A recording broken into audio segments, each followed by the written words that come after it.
Ravi Kumar S coaching centre YouTube channel में आपका स्वागत है।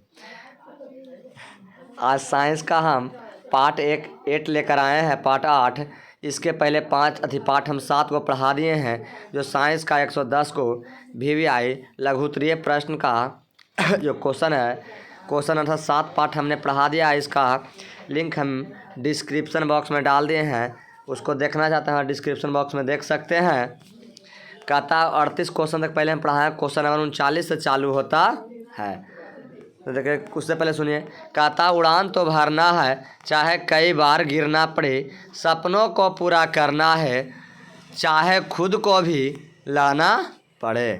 क्वेश्चन नंबर 39 की ओर चलते हैं। क्वेश्चन नंबर 39 कहता है एमीटर और वोल्ट मीटर में अंतर बताएं। एमीटर और वोल्ट मीटर में, एमीटर और वोल्ट मीटर में निम्न अंतर है। पहला एमीटर कहता है एमीटर धारा को मापता है। क्या है? एमीटर धारा को मापता है। वोल्ट मीटर विभवांतर को मापता है। किसको नापता है? वोल्ट मीटर विभवांतर को। फिर कहता है एमीटर का प्रतिरोध कम होता है। एमीटर का जो प्रतिरोध है वह कम होता है। वोल्ट मीटर का प्रतिरोध क्या होता है? अधिक होता है। एमीटर श्रेणी क्रम में जोड़ा जाता है। एमीटर को कौन क्रम में जोड़ते हैं? श्रेणी क्रम में जोड़ते हैं। जबकि वोल्ट मीटर को समांतर क्रम में जोड़ा जाता है। क्वेश्चन नंबर चलेंगे हम 40 की ओर। कहता श्रेणी क्रम में जुड़े प्रतिरोध का 2 लक्षण बताया। जुड़े प्रतिरोधों का 2 लक्षण को बताना है। श्रेणी क्रम में जुड़े प्रतिरोधों का निम्न लक्षण है। का पहला का समतुल प्रतिरोध सभी प्रतिरोध के योग के बराबर होता है। जो समतुल प्रतिरोध होता है, जब सभी प्रतिरोध को हम जोड़ देंगे उसके प्रतिरोध के योग के बराबर होता है। दूसरा है कहता सभी प्रतिरोध से एक समान धारा प्रवाहित होता है। कहता श्रेणी क्रम में जब प्रतिरोध को जोड़ते हैं तो सभी प्रतिरोध से एक समान धारा प्रवाहित होता है। चलिए क्वेश्चन नंबर 41 चलते हैं। क्वेश्चन नंबर 41 कहता आपके अनुसार उत्कृष्ट गैसों को अलग समूह में क्यों रखा गया है?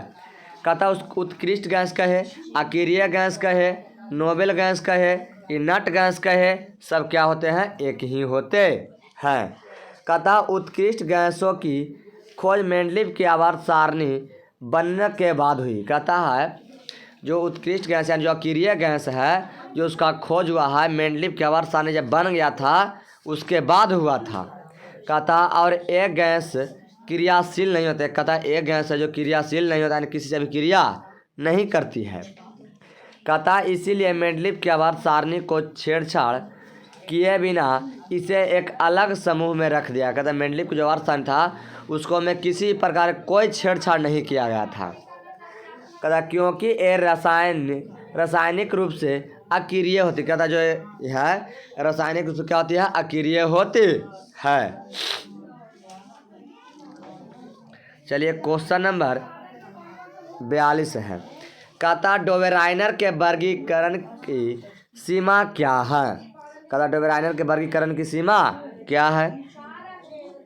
डोबेराइनर के वर्गीकरण की निम्न सीमाएं हैं। क्या सीमाएं हैं? निम्न सीमाएं हैं। पहला कहता उस समय तक ज्ञात सभी तत्वों का वर्गीकरण तिर्यक के आधार पर किया। डोबेराइनर के तिर्यक नियम होता है। वो कहता तिर्यक नियम के आधार पर सभी तत्वों को ज्ञात किए थे। कौन? डोबेराइनर साहब ने। कहता दूसरा पॉइंट उस समय तक ज्ञात तत्वों में केवल 3 तिर्यक ही ज्ञात हो सके। कहता जब डोबेराइनर साहब कहे थे उस समय केवल 3 तिर्यक ही पालन करता है। चौथा तिर्यक में डोबेराइनर साहब का जो नियम है वो क्या कर जाता है? फेल कर जाता है। फिर कहता तीसरा पॉइंट कहता है यह तिर्यक नियम कुछ ही तत्वों तक सीमित रहा। कुछ ही तत्व तक सीमित रहा, उसके बाद क्या है? नियम फेल कर गया। चलिए क्वेश्चन नंबर 43 चलते हैं। क्वेश्चन नंबर 43 कहता न्यूलैंड्स के अष्टक सिद्धांत की क्या सीमाएं हैं?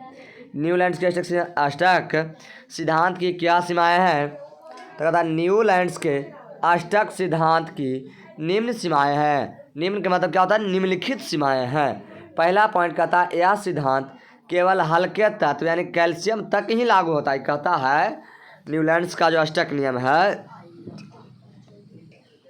कहता है ये बाबू आपका हल्के तत्व के लिए लागू होता है और ये कहाँ तक लागू हो सका, कैल्शियम तक ही लागू हो सका। दूसरा पॉइंट कहता है अकीरिय गैस के निर्माण के बाद आठवें तत्व का गुणधर्म पहले तत्व के गुणधर्म समान न होकर नौवें तत्व का गुणधर्म पहले तत्व के गुणधर्म के समान होता है। कहता है अष्टक जो थे कहता अकीरिय गैस के निर्माण के बाद कहता आठवें तत्व का जो गुणधर्म है पहले तत्व के गुणधर्म के समान ना होकर इन नौवां तत्व के गुणधर्म और पहले तत्व के गुणधर्म के क्या होता है, समान होता है। क्या बताए थे, न्यूलैंड्स का अष्टक नियम बताया था, न्यूलैंड्स साहब ने बताए थे। इसमें कहता दो दो तत्वों को एक साथ रखा गया था। कहता न्यूलैंड्स के अष्टक नियम में दो तत्वों को एक साथ रखा गया था, जैसे में कोबाल्ट और निकल दोनों का गुणधर्म क्या था, समान था, जिन्हें इसी एक ही घर में रख दिया गया था। फिर क्या था, सेलियम और लिथियम को लैथेनाइट्स को एक ही तत्व में रख दिया, एक ही घर में रख दिया गया था। कहता चौथा पॉइंट है, कहता यह केवल हल्के तत्व के लिए ही ठीक तरह से लागू हो पाता है। जो हल्का तत्व रहेगा वही है जो अच्छा ढंग से लागू हो पाएगा, अन्यथा फेल कर जाएगा। कहता है यह अधिक परमाणु द्रव्यमान वाले तत्व पर लागू नहीं होता है। कहता है ज़्यादा परमाणु तत्व परमाणु द्रव्यमान वाला पर न्यूलैंड्स का अष्टक नियम लागू नहीं होता है।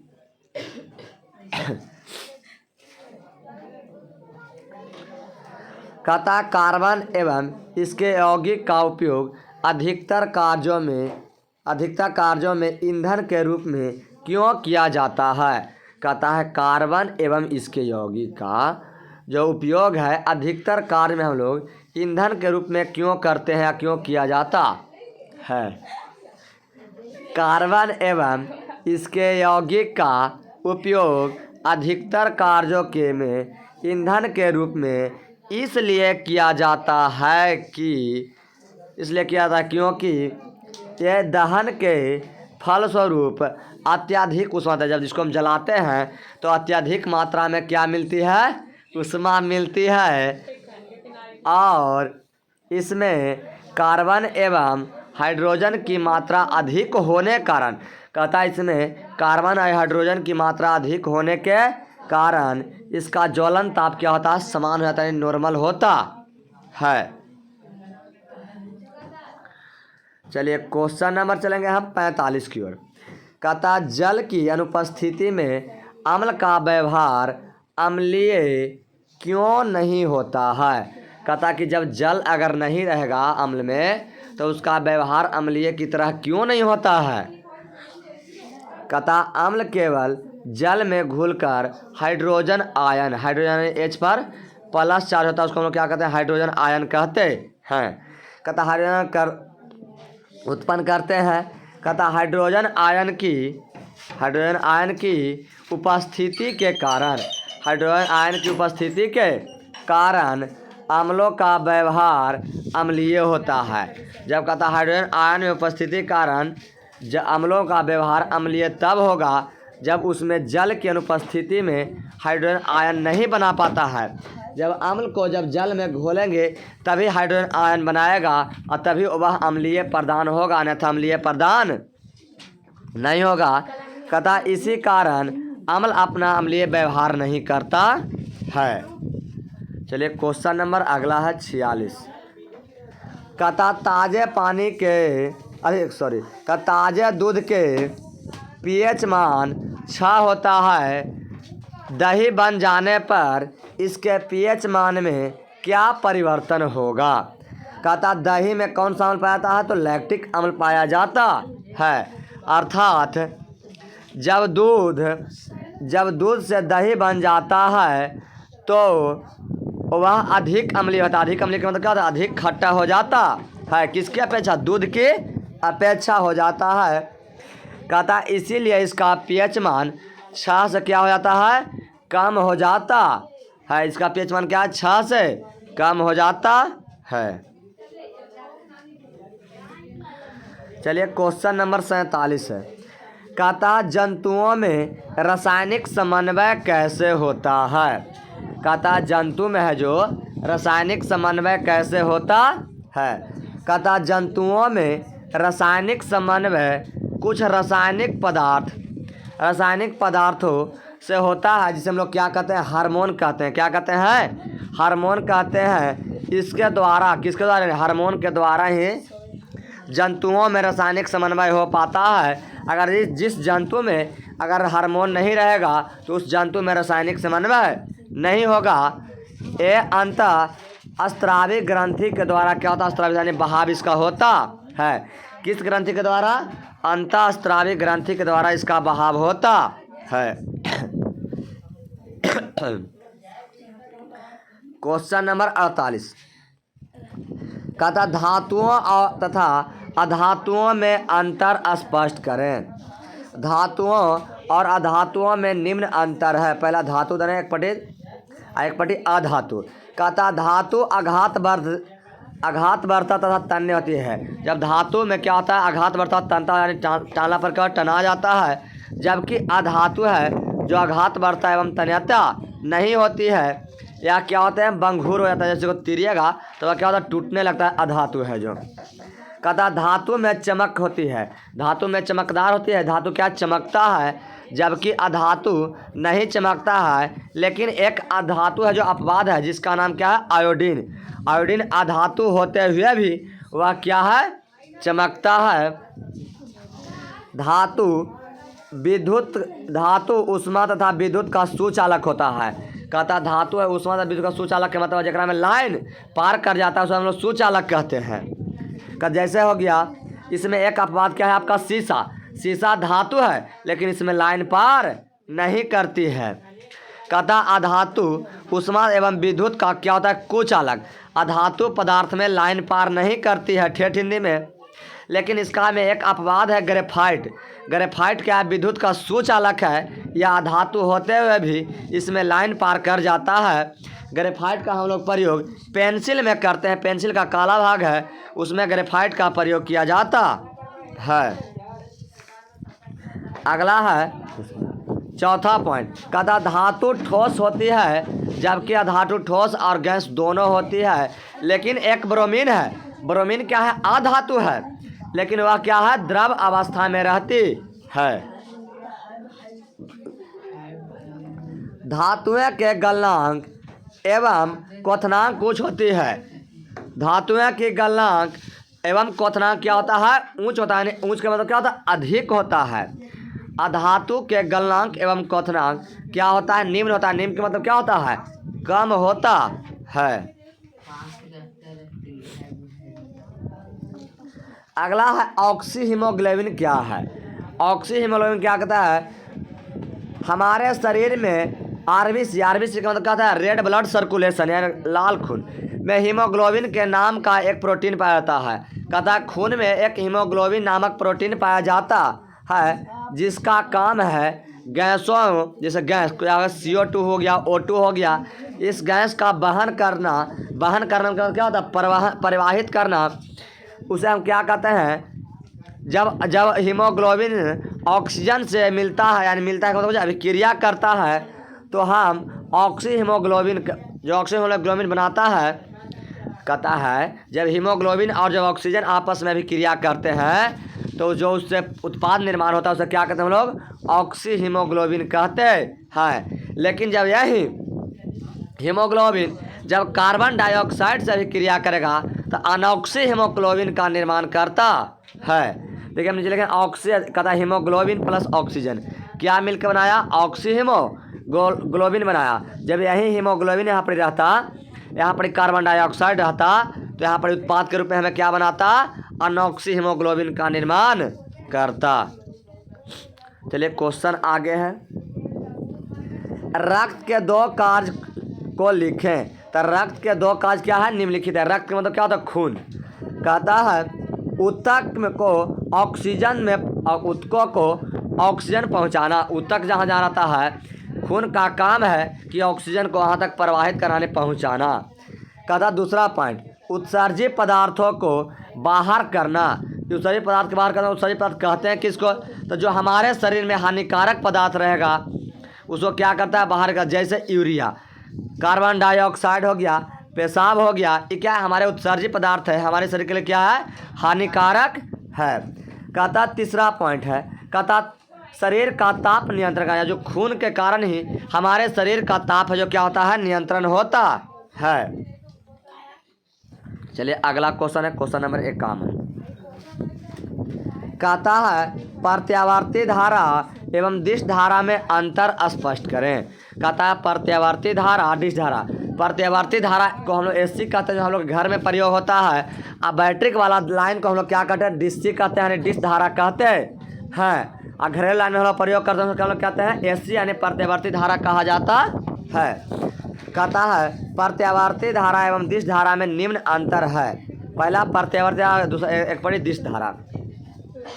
कहता है प्रत्यावर्ती धारा में इसे आसानी से उत्पन्न किया जाता है। प्रत्यावर्ती धारा को आसानी से हम लोग उत्पन्न कर सकते हैं, लेकिन कहता है दिश धारा, इसे हम लोग उत्पन्न करने में बहुत कठिनाई होती है। क्या होता है? बहुत कठिनाई होती है। कहता प्रत्यावर्ती धारा में, कहता इसे आसानी से डीसी में बदला जा सकता है। डीसी में मतलब बैटरी में आसानी से बदला जा सकता है। केकरा? प्रत्यावर्ती धारा को। कहता है दिश धारा में, कहता है इसे एसी में बदलने में काफ़ी कठिनाई होती है। अगर जब बैटरी वाला लाइन को हम लोग अगर एसी में बदलेंगे, यानी घरेलू लाइन वाला में, तो बहुत सारी कठिनाइयाँ होती है। कहता प्रत्यावर्ती धारा देना। तीसरा पॉइंट कहता है यह डीसी की अपेक्षा अधिक घातक होता है। डीसी का मतलब कहता है बैटरी वाला लाइन मारता है उतना कोई प्रभाव नहीं पड़ता है, लेकिन अगर इस लाइन मार दिया घरेलू वाला तो आपको जान जा सकता है। इस चलते क्या है? ज़्यादा घातक है, ज़्यादा खराब होता है। एसी की अपेक्षा कम घातक होता है कौन? डीसी। डीसी में लाइन मार से कोई फर्क नहीं पड़ता है, यानी बैटरी वाला लाइन मारा तो उससे कोई फर्क पड़ने वाला नहीं है। कहता चौथा पॉइंट, कहता चौथा पॉइंट है प्रत्यावर्ती धारा ने। कहता है यह चालक के सतह पर प्रवाहित होता है। कहता है चालक के सतह, यानी चालक के लाइन तार वाला में प्रवाहित होता है। कहता है इधर दिश धारा में चौथा पॉइंट, यह चालक के अंदर धारा में प्रवाहित होता है। पांचवा पॉइंट है, कहता धारा का मान तथा दिशा समय के साथ दोनों बदलता है। जब एसी लाइन को हम ले आएंगे तो धारा का मान और दिशा, लाइन का जो दिशा होगा, जो दोनों समय के साथ क्या हो जाएगा? बदल जाएगा। लेकिन कहता इसमें केवल धारा का मान बदलता है। केकरा में? बैटरी वाला में। लेकिन दिश धारा का एक ही दिशा में बहती है। अगर दिश धारा अगर जहाँ जिस ओर जा रहा है उसी ओर जाएगा। अगर उसमें से काट कर निकालिएगा लाइन तो वहाँ पर फिर लाइन वहाँ जाना बंद हो जाएगा। जहाँ पर इसे मोड़े वहीं पर इस लाइन क्या हो जाएगा? आना चालू हो जाएगा। कहता क्वेश्चन नंबर 52। कहता किसी क्षण चुंबक के चारों ओर चुंबकीय क्षेत्र रेखाएं उत्पन्न, चुंबकीय रेखाएं करता है। जैसे आपका एन का मतलब क्या हुआ? नॉर्थ पोल हुआ। एस का मतलब साउथ पोल। साउथ का मतलब क्या हुआ? दक्षिणी ध्रुव। एन का मतलब क्या हुआ? उत्तरी ध्रुव होता है। इसमें देखिए क्या है, आपको हम रेखा खींचे हैं। ऐसे एक आप मैग्नेट लीजिएगा, एक रेखा ऐसे, एक रेखा ऐसे, एक रेखा ऐसे, एक रेखा ऐसे, एक रेखा ऐसे करिएगा। यहाँ आपका नॉर्थ पोल हो गया, यहाँ आपका साउथ पोल हो गया। यहाँ भी ऐसे आप कर खींच सकते हैं, ऐसे ऐसे करके आपका चुंबकीय रेखा। चलिए अगला क्वेश्चन है, क्वेश्चन नंबर 53। कहता किसी विद्युत परिपथ में लघु पथन कब होता है? लघु पथन के मतलब लाइन में शॉर्ट कब लड़ता है? कहता जब जीवित तार, जीवित के मतलब जो लाइन जिसमें जा रहा है उसको। कहता एवं उदासीन तार, उदासीन तार का मतलब जगह हम लोग अर्थिंग कहते हैं, अर्थ लाइन कहते हैं, आपस में संपर्क में आ जाते हैं तो लघु पथन की घटना होती है। जब कहता है जो मेन लाइन और अर्थिंग लाइन जब दोनों एक साथ संपर्क में आ जाता है तो जब उस समय जो घटना घटती है उसको हम लोग क्या कहते हैं? लघु पथन कहते हैं। यह तभी होता है जब तो तार का विद्युत रोधी नष्ट होता है। विद्युत रोधी नष्ट होने का मतलब क्या होता है? कार जो एक तार है, तार का जो कवर है वह नष्ट हो जाएगा, तभी लघु पथन होता है, तभी दोनों तार सट सकता है। कहता हो तब विद्युत उपकरण में किसी प्रकार की कोई गड़बड़ी आ जाएगी। जब लाइन आपको कवर वाला लाइन है उस अधिक कवर उसका खराब हो जाएगा, कवर जब जल जाएगा तब हमारा जो विद्युत उपकरण से जो लाइन से चल रहा होगा उसमें क्षति हो सकती है। कहता है कि द्वि विस्थापन अभिक्रिया क्या है। द्वि विस्थापन अभिक्रिया किसे कहते हैं? तो जब दो यौगिक अपने आयन की अदला बदली यानी आदान प्रदान करके दो नए यौगिक का निर्माण करता है, तब उसे हम क्या कहते हैं? द्वि विस्थापन या उभय विस्थापन अभिक्रिया कहते हैं। अगर हमारा वीडियो अच्छा लगे तो चैनल को सब्सक्राइब करें, लाइक करें, बटन दबाना ना